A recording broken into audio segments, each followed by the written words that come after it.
Bom dia, turma. Essa é uma aula de ciências do 8º ano e essa aula está sendo gravada. Na última aula, nós tivemos alguns alunos que tiveram dificuldades para poder visualizar as aulas na plataforma que nós estávamos usando. Por isso, eu resolvi gravar as aulas para vocês.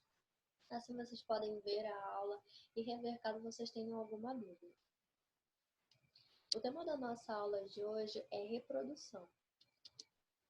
Quem tem livro pode acompanhar esse conteúdo no capítulo 5, das páginas 90 até a página 93.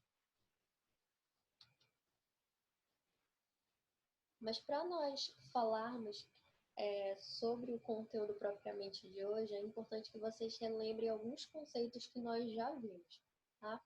Então, nós vamos ver alguns conceitos importantes que vocês têm que ter em mente para poder entender a aula de hoje. Primeiro, que a reprodução, que é o tema geral da nossa aula, ela é uma das características que nos diferem dos seres não vivos. Então, uma das diferenças entre um ser vivo e um ser não vivo, entre essas diferenças que nós temos entre esses dois grupos de seres, nós temos a reprodução como sendo uma característica dos seres vivos, uma característica que nós não encontramos nos seres não vivos. Por exemplo, entre um felino, por exemplo, e uma rocha, nós temos que os felinos são seres que conseguem se reproduzir e deixar descendentes, enquanto as rochas não. Então, a reprodução é exatamente essa capacidade de formar, de gerar descendentes. E esse processo, ele pode ser feito a partir de um único indivíduo ou ele pode ser feito a partir de dois indivíduos, tá? Que vão acabar repassando a sua carga genética para as futuras gerações, para os seus descendentes. A reprodução é uma característica importante para a perpetuação da espécie. Então, se não houvesse nos seres vivos a capacidade de reproduzir, a capacidade de gerar descendentes, já não existiriam seres vivos, já não existiriam seres vivos. Por quê? Porque imagina que o tempo de vida de uma espécie, por exemplo, é de 2 semanas. Então, os indivíduos daquela espécie vivem basicamente 2 semanas. Depois de 2 semanas, se não houvesse entre eles a capacidade reprodutiva, a capacidade de gerar descendentes, depois de 2 semanas aquela espécie simplesmente desapareceria. Nós temos caso, por exemplo, de alguns animais que entraram em extinção.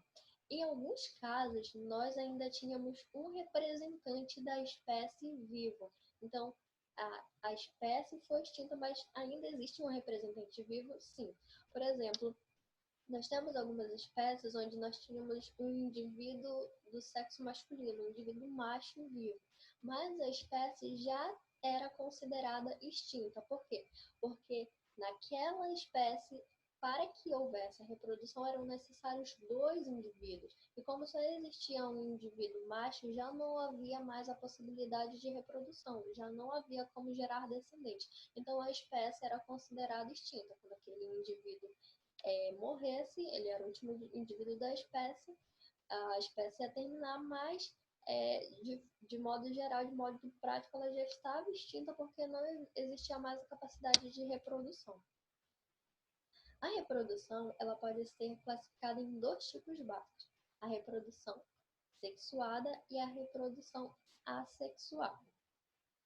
A reprodução assexuada é um tipo de reprodução mais simples, encontrado em organismos mais primitivos. Esse tipo de reprodução não é necessário que nós tenhamos dois indivíduos. Um único indivíduo é capaz de se reproduzir sozinho, ele pode gerar descendentes sozinho. Essa reprodução é menos custosa, porque o indivíduo ele não precisa gastar tempo, ele não precisa gastar energia procurando um parceiro reprodutivo. Ele mesmo faz o trabalho sozinho, ele consegue se reproduzir sozinho. Contudo, esse tipo de reprodução pode ser desvantajosa, por quê?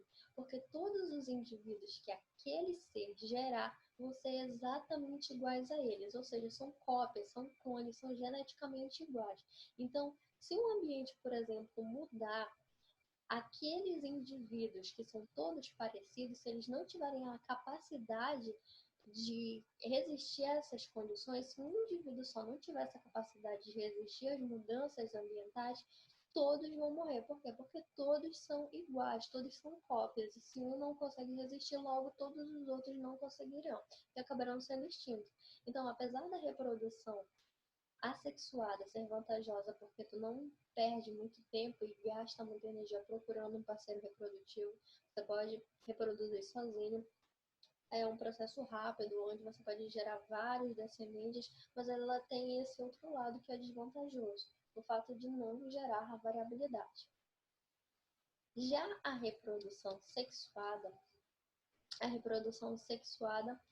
ela, para que ela ocorra, é necessário que ocorra a união de células reprodutoras. É preciso que ocorra a troca, a mistura de material genético. Esse processo ele pode ser um pouco mais desvantajoso na questão de tempo e energia, porque o indivíduo tem que se deslocar para procurar um parceiro reprodutivo, ele gasta tempo, ele gasta energia para isso. Mas, em compensação, esses indivíduos que são gerados a partir da reprodução sexuada, eles já têm variabilidade, eles já não são todos iguais, eles não são cópias exatamente iguais aos seus pais, digamos assim. Eles têm diferenças. E essas diferenças podem ser muito vantajosas quando o ambiente muda e esses indivíduos têm que se adaptar às novas condições ambientais.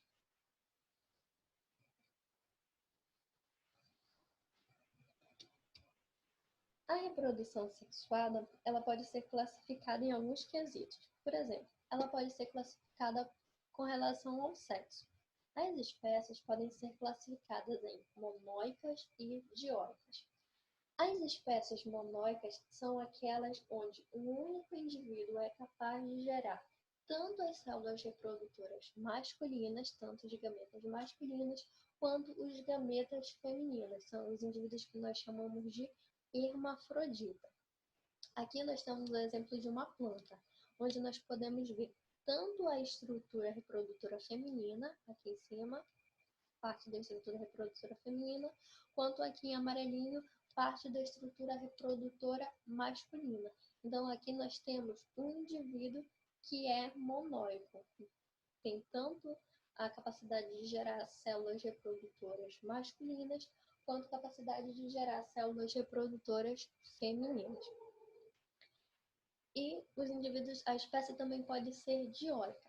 Nas espécies dioicas, os gametas eles são gerados por indivíduos diferentes. Então, você tem na espécie um indivíduo que gera apenas gametas masculinos e um indivíduo que gera apenas gameta feminino. Então, um macho e uma fêmea. Aqui nós temos exemplo de uma espécie que é dioica, onde nós temos o macho, produtor das células reprodutoras masculinas, e a fêmea que vai gerar as células reprodutoras femininas. A nossa espécie é uma espécie dioica. Quanto à fecundação. A fecundação pode ser classificada em fecundação interna ou fecundação externa. Só lembrando que a fecundação é a união das células reprodutoras. Quando se tem a união, a fusão da célula reprodutora masculina e da célula reprodutora feminina, nós dizemos que ocorreu fecundação. Então, fecundação é a união de gametas. A fecundação do tipo externa é a fecundação que acontece fora do corpo dos indivíduos. Aqui nós temos um exemplo que acontece com os anfíbios. Nós temos um indivíduo fêmea e um indivíduo macho. E o que acontece? Durante o período reprodutivo, o macho ele abraça a fêmea por trás e aperta ela. Nesse momento, ela libera os óvulos no ambiente aquático e o macho libera os seus espermatozoides. Então, as células reprodutoras são lançadas na água, são lançadas para fora do corpo dos indivíduos. E aqui nós temos a representação dos óvulos e dos espermatozoides. Então, os espermatozoides vão fecundar, vão se unir aos óvulos e nós vamos ter essa estrutura aqui. Aqui nós temos uma cápsula gelatinosa tá? E aqui dentro nós temos o embrião. Então, essa união, essa fusão acontece fora do corpo dos indivíduos, acontece no ambiente externo. O embrião vai se desenvolver, sofre uma série de transformações e vai gerar um indivíduo adulto. Então, nos anfíbios, nós temos aqui um exemplo de fecundação externa.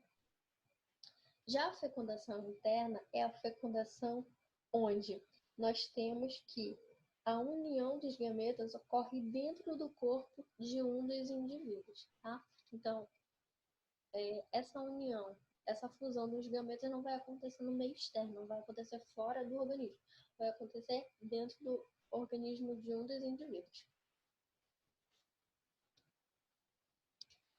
Vamos falar agora um pouco sobre como é que acontece o processo de reprodução nos invertebrados. Nos invertebrados aquáticos, como é que acontece esse processo de reprodução? Aqui nós temos a representação de alguns invertebrados aquáticos. Nós temos aqui uma esponja, aqui nós temos as esponjas, aqui nós temos os quinidários, aqui nós temos os poliquetas e aqui nós temos os representantes dos equinodermos. Todos animais aquáticos. Nesses animais, a reprodução pode ser, os indivíduos podem ser tanto dioicos, ou seja, ter um indivíduo com sexo masculino, produtor das células reprodutoras masculinas, e um indivíduo do sexo feminino, produtor das células reprodutoras femininas, dos gametas femininos. Ou nós podemos também encontrar as espécies monóicas, indivíduos hermafroditas, onde um indivíduo produz tanto as células reprodutoras masculinas quanto as femininas. A fecundação nos invertebrados aquáticos normalmente ocorre por fecundação externa, ou seja, o que acontece? A liberação das células reprodutoras masculinas no ambiente aquático e a liberação das células reprodutoras femininas. E essas células, elas se encontram e se unem fora do corpo dos organismos, no ambiente aquático, no meio da água mesmo. Esse tipo de reprodução é uma forma de reprodução um pouco custosa numericamente. Por quê? Porque imagina que você tem lá um corpo de água por todos os lados, e um indivíduo lança suas células reprodutoras masculinas, e um outro indivíduo que está distante, por exemplo, lança suas células reprodutoras femininas. Então, há probabilidade dessas células se encontrarem e ocorrer a fecundação, mas também há probabilidade dessas células não se encontrarem, dessas gametas se perderem e acabar não ocorrendo a fecundação. Então, para garantir que ocorra um número de fecundação maior, que vários indivíduos sejam formados, esses organismos eles têm que produzir muitas e muitas células reprodutoras. Então, às vezes é possível ver uma nuvem assim de células reprodutoras sendo liberadas desses organismos, porque alguns podem fecundar e outros podem acabar não ocorrendo a fecundação e acabando sendo perdidas essas células. Mas existem as exceções. Por exemplo, existe uma classe de bivalves. Bivalves são moluscos, tá? São moluscos que têm duas valvas. E esses moluscos, os moluscos de água doce, os bivalves de água doce, neles acontece a fecundação interna, diferente do que acontece na maioria. Esses bivalves de água doce, nesse grupo, os machos eles liberam os seus espermatozoides, suas células reprodutoras na água.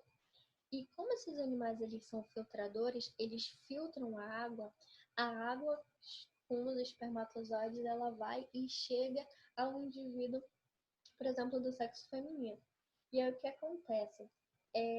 Esses espermatozoides eles penetram no corpo do indivíduo feminino e acabam alcançando os óvulos. Então, a fecundação ocorre dentro do corpo da fêmea. Então, aqui nós temos um tipo de fecundação interna. Mas o mais comum mesmo é a fecundação externa para esses grupos. Agora nós vamos ver como é que acontece a reprodução das minhocas.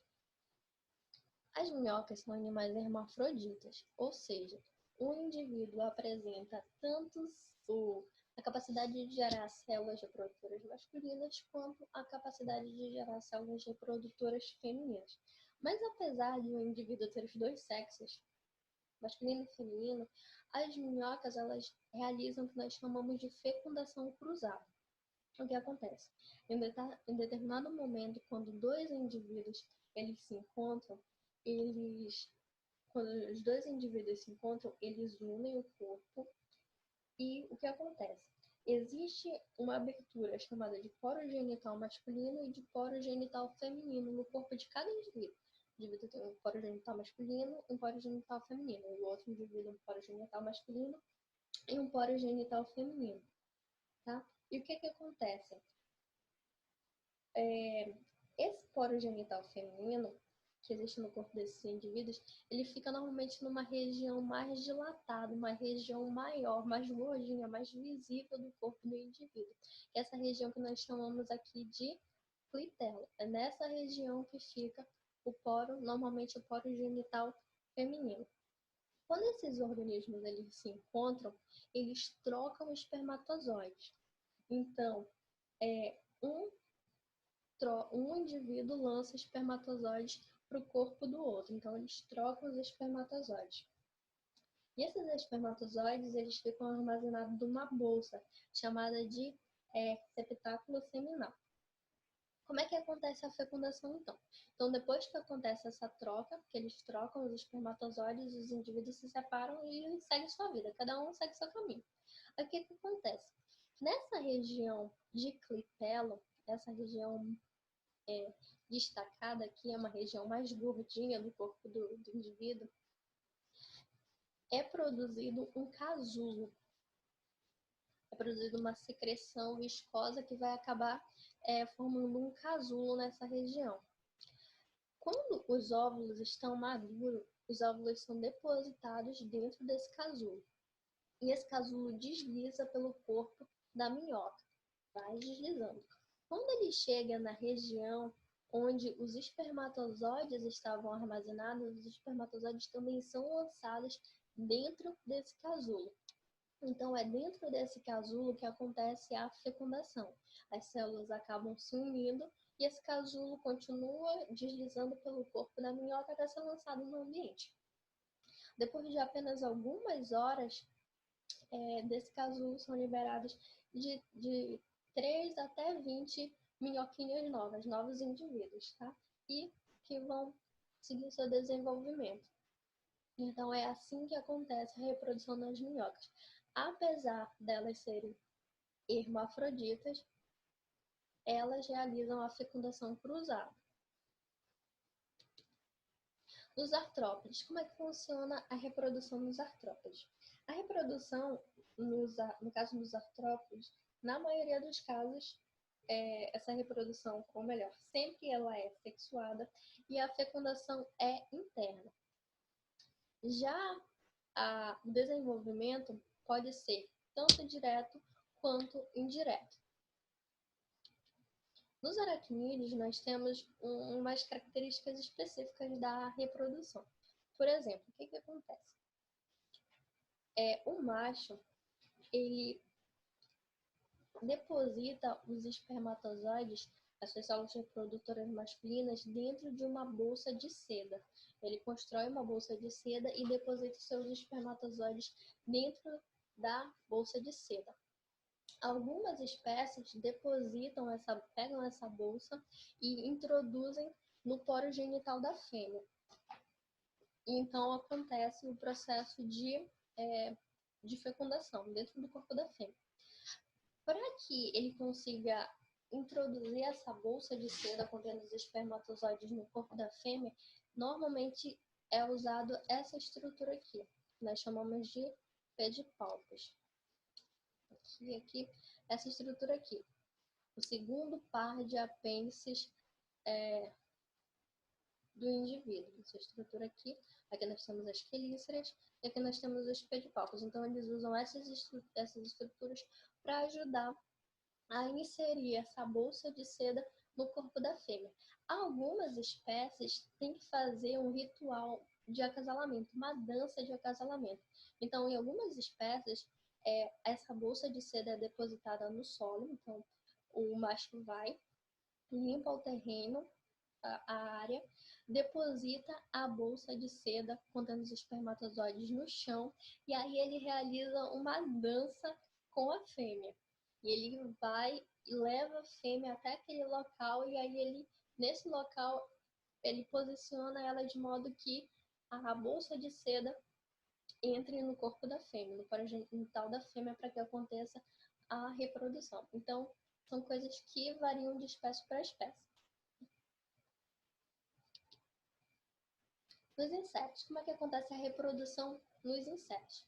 Os insetos são organismos com sexo separado. Então, normalmente nós encontramos um macho e fêmea. Então, aqui nós temos espécies dioicas. E a reprodução normalmente é interna. O que acontece?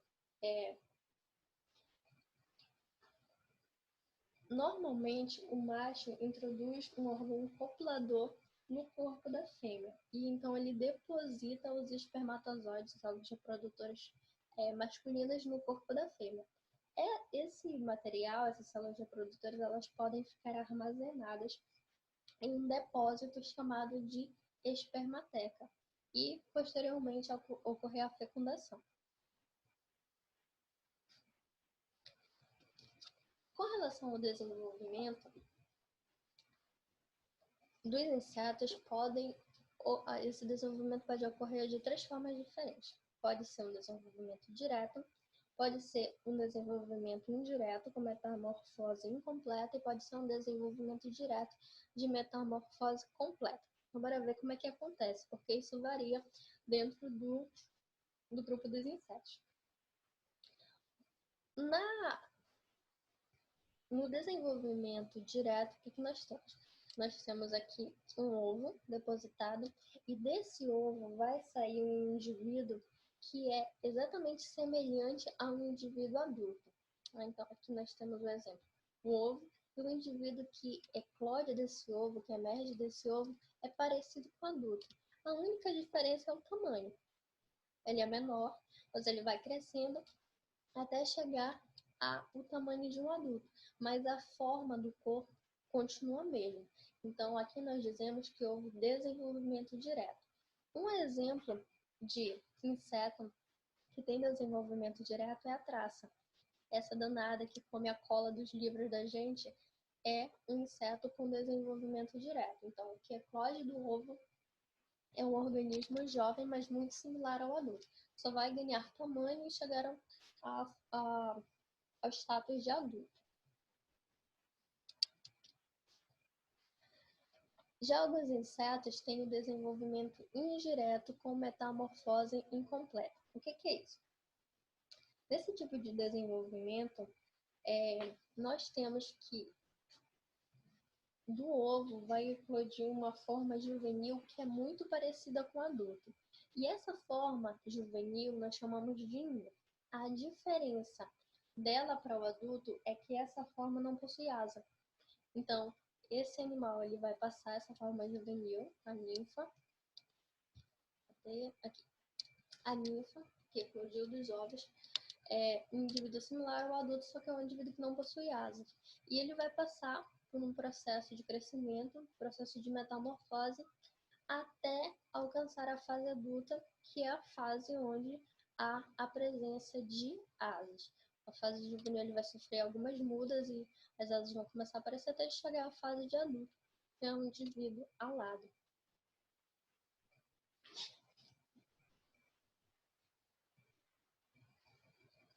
E, por último, nós temos o desenvolvimento indireto com metamorfose completa. O que acontece? Nesse tipo de desenvolvimento, ocorre que do ovo vai eclodir um indivíduo que é completamente diferente do adulto. Algumas pessoas até pensam que trata-se de outra espécie, mas é a mesma espécie, é apenas uma forma juvenil que realmente é bem diferente do adulto. Então, essa forma juvenil é chamada de larva, ou lagarta, como é popularmente conhecida, que é o que eclode do ovo. Esse indivíduo que vai eclodir pequeno, ele passa a maior parte do seu tempo se alimentando. Então, ela pode acabar com o seu jardim, literalmente. É um animal que só se alimenta. Por quê? Porque ele precisa ganhar massa, ele precisa de energia para passar por um processo de transformação que é muito custoso. Então, ele vai comer, comer, comer, até ele chegar a um estágio onde ele vai construir um casulo. Então, aqui nós temos